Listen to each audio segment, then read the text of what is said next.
웃으면 왜 복이 올까? 그 다음에 왜 말하는 대로 이루어질까?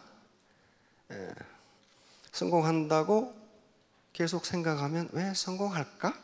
요 문제예요. 이것을 제임스 랑게 이론이라고 그럽니다. 그러니까 우리 감정이 어떻게 만들어지냐 하는 이론이 100년 된 이론입니다. 우리 감정이 어떻게 만들어지냐?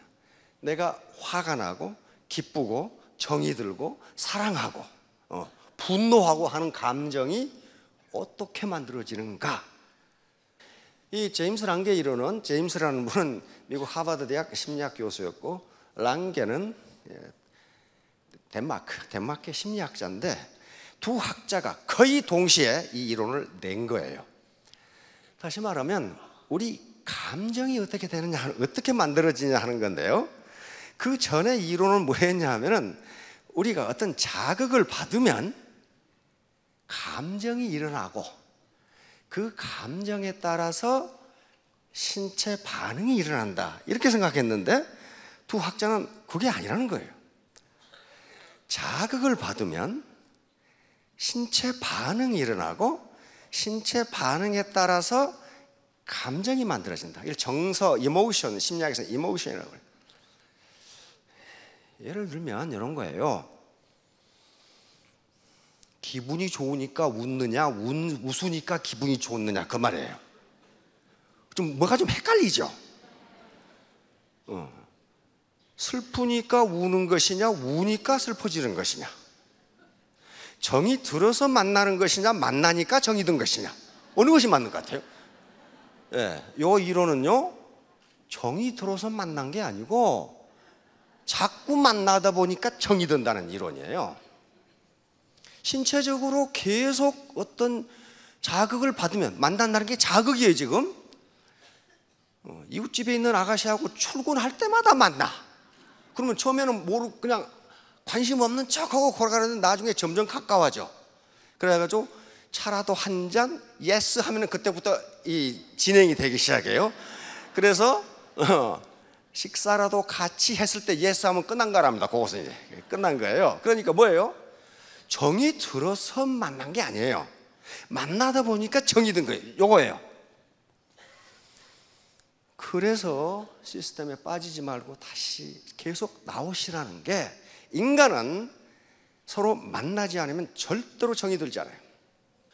그러니까 여기서 원데이나 석세스에 자꾸 참석하는 것이 무슨 여기서 하는 이론이 되게 어려워가지고 이해를 못해가지고 참석하는 게 아니에요. 자꾸 만나다 보면 정이 들게 돼 있고, 그러면 재심 합력이란 문제가 저절로 이루어지게 돼 있어요. 그것이 인간 행동의 거의 50%를 설명하는 걸로 그렇게 돼 있어요. 물론 정이 들어서 만나기도 합니다. 그러나 아무리 정이 들어도 만나지 않으면 그 정이 없어진다는 거예요. 그렇죠? 영어에도 out of sight, out of mind라고 있어요. insight in mind. 안 보면 멀어지고 보면 가까워진다는 거거든. 그래서 이웃 사촌이 멀리 있는 친척보다 낫다. 왜? 자꾸 봐. 자꾸 보니까 정이 드는 거예요.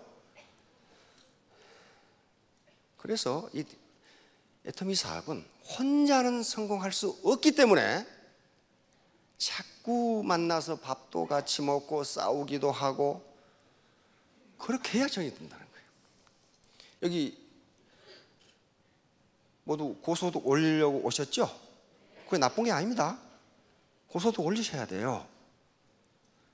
저는 이 시대의 애국자, 가장 애국자를 돈 많이 벌어서 세금 많이 내는 사람을 가장 애국자라고 봅니다. 여러분들이 세금을 많이 내시면요, 국가는 그것으로 국방, 치안, 행정, 사법 등 공공 업무를 수행할 수 있고, 그 다음에 사회의 절대 약자에게 이전 소득을 줄 수 있는 재원이 바로 세금이에요. 그렇죠?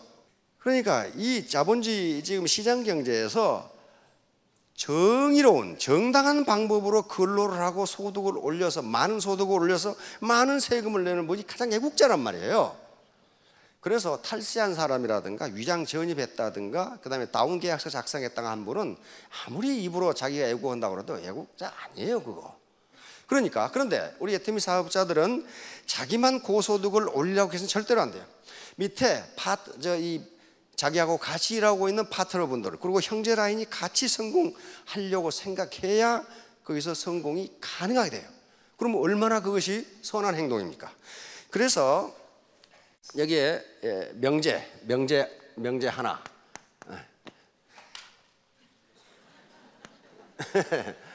모든 선행 요 차갈선자입니다. 선행은 투자다. 투자입니다. 투자다.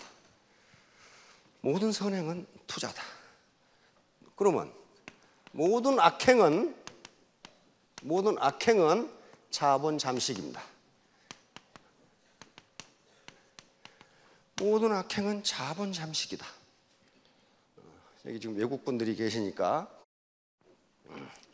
all good deed are investment. 모든 악행은 all misdeed.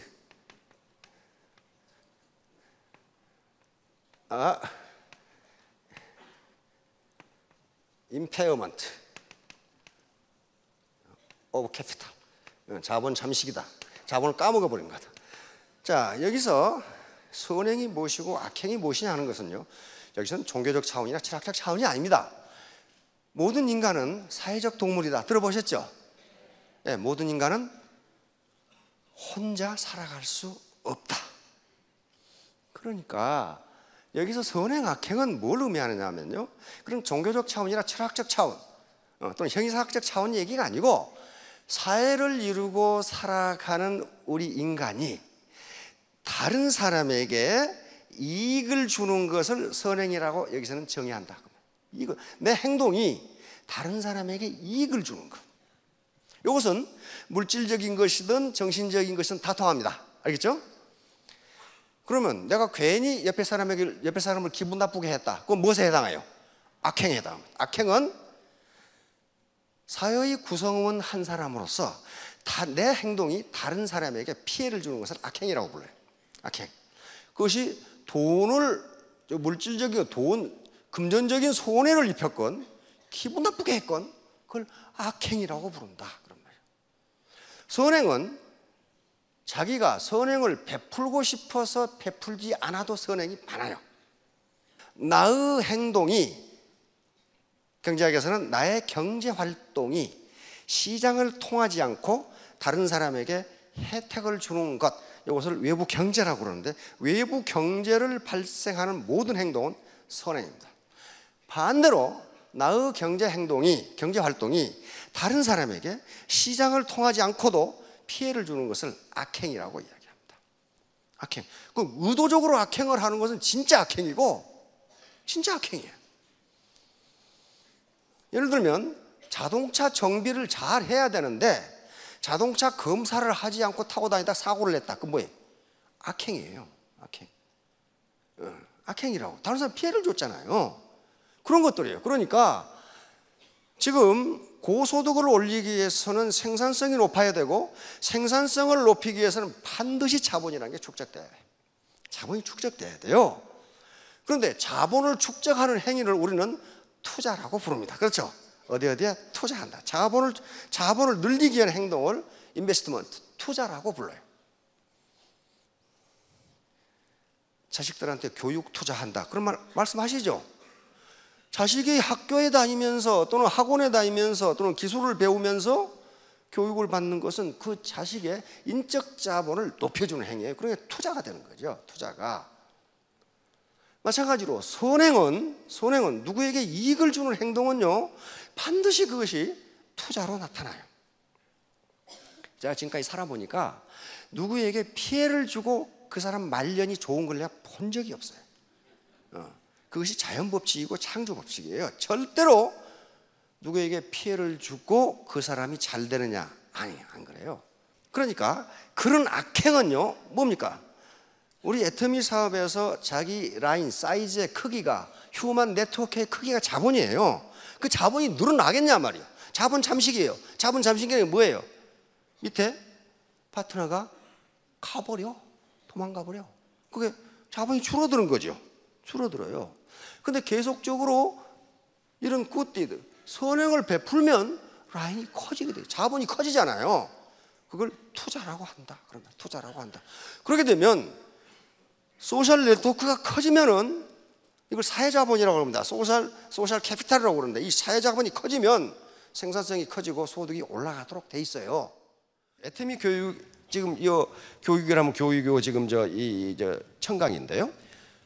이렇게 하는 것도 교육 받은 사람과 받지 않은 사람이 다른 사람에게 주는 효과가 너무 크기 때문에 교육을 받으라고 하는 겁니다.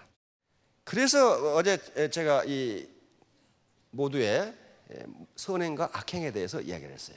선행과 악행은 제가 말하는 것은 철학적이라든가 형이상학적 개념이 아니고 자신의 이익을 위해서 다른 사람에게 피해를 주는 것을 악행이라고 그래요. 경제학적으로는. 그리고 자신의 경제활동이 다른 사람에게 혜택을 주는 것, 이것을 선행이라고 그런단 말이에요. 이건 정신적이건 물질적이건 다 해당돼요. 그런데 선행은, 모든 선행은 투자라고 그랬습니다. 투자예요. 모든 악행은 자본 잠식이에요. 그나마 있는 자본도 다 까먹고 나중에는 파산, 이렇게 된단 말이에요. 그걸 사필귀정 아시죠? 어르신은. 사필귀정. 모든 일은 바른 대로 가게 돼 있어요. 그게 창조의 법칙이고 자연 법칙이에요. A.H. 메슬로우라고 하는 사람이 있습니다. 미국의 인도주의 심리학자 중에 한 사람인데, 이 사람은 인간의 욕구가 5단계를 거친다고 이야기를 합니다. 인간의 욕구가 5단계를 거친다. 왜 이 양반이 인도주의적 심리학자냐면요, 이것은 똑똑한 사람만 이런 단계를 거치는 게 아니고 모든 인간의 욕구가 이 5단계를 거친다. 그렇단 말이에요.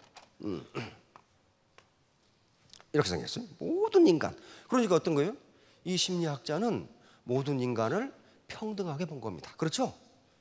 귀족은 2단계를 거치고 서민은 2단계를 거치고 하버드 나온 사람 2단계를 거치고, 그게 아니에요. 모든 인간은 2단계를 거친다. 가장 밑바닥에 있는 욕구, 이걸 생리적 욕구라고 했어요. 생리적 욕구. 다시 말하면 인간이 육체적으로 배가 고프다. 그럼 어떻게 해요? 밥 먹고 싶다. 목이 마르다. 물 마시고 싶다. 피곤하다. 자고 싶다. 이 욕구가 가장 강하다는 거예요. 가장 강해. 학력 높은 사람은 목 마른데 물 안 먹고 싶습니까? 그런 게 아니라는 거예요. 모든 인간이 다 같다는 거예요. 다 같아. 그런데 이 욕구 단계에서 끝쳐버리면 어떻게 됩니까? 그건 돼지하고 다를 바 전혀 없어요. 돼지도 배부르면 자빠져 자고 배고프면 꿀꿀거리고 난리야, 뭐처라고. 그러면 이 단계를 거치면 이제 먹고 살만해. 에? 먹고 살만해. 두 번째 단계가 안전의 욕구입니다. 안전의 욕구. 안전의 욕구예요. 안전의 욕구라는 것은 이제 내 몸이 좀 건강했으면 좋겠다. 안전하죠? 병도 안 걸렸으면 좋겠다. 우리 집이 너무 덥거나 춥지 않았으면 좋겠다. 그러면 여름에 에어컨 틀고 겨울에 난방하고. 이게 안전한 거야. 에? 내 주변이 좀 조용했으면 좋겠다. 그러니까 데모하는 거 싫어해. 요 밑바닥의 욕구, 생리적 욕구가 충족 안 되면은요, 이 안전의 욕구를 추구할 수가 없어요. 왜? 남 담벼락 넘는 놈이 안전합니까? 안전 안 해요. 그런데 이게 해결 안 되면 나무 담벼락에도 넘어. 그 해결되고 나면은 보다 쾌적한 일자리, 보다 좋은 환경, 보다 좋은 집, 요걸 차지하게. 그리고 내 건강, 이런 걸 추구한단 말이에요. 그러면 여기서 끝나버리면 그 인간도 역시 동물하고 거의 다를 바가 없어요. 세 번째 단계가 귀소구 욕구라는 게 있어요. 귀소구 욕구 또는 애정의 욕구라고 합니다. 애정의 욕구. 요 애정은 요 1단계 욕구, 성욕과는 전혀 다른 개념입니다. 애정의 욕구는 내가 집구석에 방콕으로 있기가 싫다 그런 말이에요. 어디엔가 사회 나가서 단체에 소속돼서 활동하고 싶고 단체원들과 사랑을 주고받고 싶다, 이 욕구예요. 인간은 혼자 살 수 없다. 혼자 살 수 없다. 세 번째 욕구예요. 어딘가 들어가서 내가 스폰서를 하고 내 파트너들에게 혜택을 주고 싶고 그 파트너들이 나를 사랑해 줬으면 좋겠다. 요 욕구예요, 요게. 근데 가만히 보니까 요 욕구가 없는 사람이 있어. 직간놈이 나를 존경하거나 말거나 난 돈만 벌면 되지. 요건 그러니까 거의 보통 인간이 아니에요. 이건 아주 비보통 인간이에요. 이게. 매슬로우는 모든 인간이 이렇다고 그랬거든. 근데 안 그런 사람이 가끔 있어요. 가끔. 그 다음에 인간은 여기서 욕구가 끝나면은 그 인간은 미성숙한 인간으로 끝나버린다는 거예요. 꼭 어린애 같은 인간, 장난감 가지고 싸우는 어린애 같은 인간이 돼버려요. 네 번째 단계가 존경의 욕구예요. 존경의 욕구. 존경의 욕구예요. 존경의. 기왕에 사회에서 활동을 할 바에야 나는 존경을 받고 싶다. 존경을 받으면 어떻게 해야 돼? 내 파트너를 도와줘야 되고 불우이웃을 돕고 나보다 못한 사람에게 정보를 주고 이게 존경을 받는 요소이기 때문에 인간은 그렇게 활동하더라, 그렇게 행동하더라 하는 거예요. 인간을 보고 지금 연구를 하는 거예요. 그렇게 행동하더라. 기왕의 사회생활을 할 바에 존경받고 싶잖아요. 그렇죠?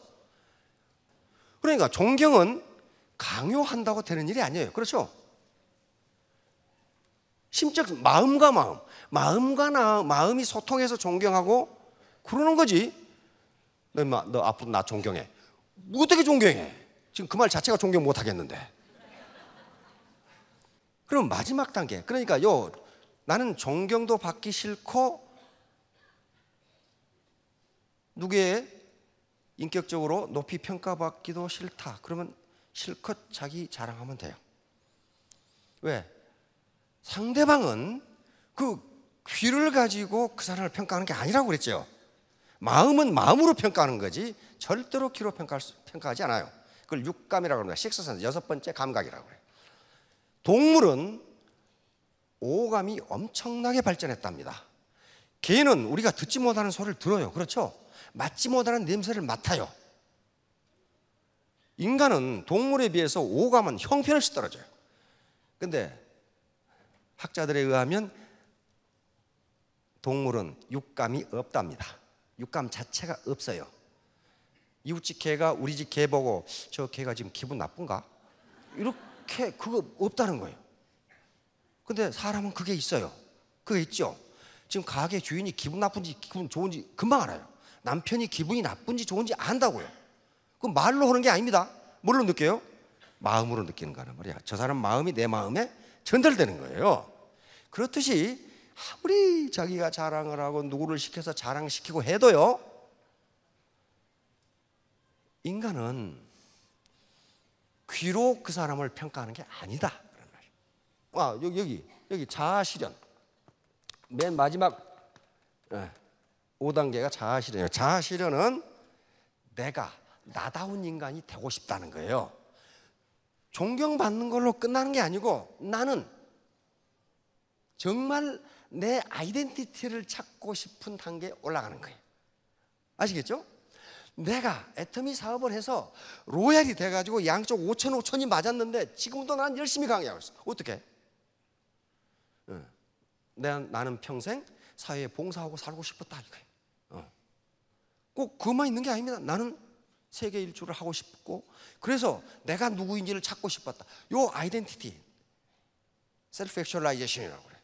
요 단계에 넘어간다. 그런데 요 매슬로우에 의하면 학력의 높고 낮음이나 재산의 많고 적음에 관계없이 요 자아실현을 위해서 사는 사람들은 다 같은 행동을 하더라. 이렇게 돼 있어요. 다 같은 행동을. 그래서 국가가 후진국에서 선진국으로 넘어가는 데 있어서 인간이 마치 여기서 이렇게 올라가는 것하고 똑같아. 그러면 애터미가 다시 도약해서 세계 제1의 기업이 되려면 어떻게 되겠어요? 애터미 사업자 여러분들이 이 단계를 거쳐서 올라가야 됩니다. 아시겠죠? 지금은 이 1단계가 어려운 분들이 계실 수도 있고, 요건 해결됐지만 이게 해결 안 된 분들이 계세요. 예를 들면 아직 내가 전세를 살고 있다는데 집이 없다. 집이 있어도 너무 좁고, 그 다음에 도심에 시끄러운 데가 있고, 공기가 안 좋은 공단에 있고, 이게 안전의 욕구가 지금 충족이 안 되는 거예요 지금. 그렇죠? 그러고 나면은 뭐예요? 내가 애터미에서 많은 사람 속에서 애정을 주고받고 싶다. 다시 말하면 나도 파트너에게 사랑을 주고 파트너가 나한테 사랑을 해주고, 이 애정의 욕구는 사랑을 주고받는 것, 주는 것과 받는 것이 다 해당합니다. 그러고 나면은 나는 기왕에 살 바에야 존경을 받고 살고 싶다. 그 단계를 넘어서면 나는 나를 찾고 싶다. 나다운 사람이 되고 싶다. 내가 평소에 못했던 내 어릴 적 꿈을 나는 한번 실현해보고 싶다. 이게 마지막 인간의 단계라는 거예요. 이게 대부분의 인간이 그렇다는 거예요. 학력에 무관하고, 그 다음에 나이에 무관하고, 성별에 무관하고, 인종에 무관하고. 그래서 이 매슬로우를 인도주의적 심리학자라고 얘기합니다. 모든 인간은 같다. 이렇게 결론. 자, 3년 후, 5년 후에 모두 스타 마스터, 로얄 마스터가 되시기 바랍니다. 예, 감사합니다.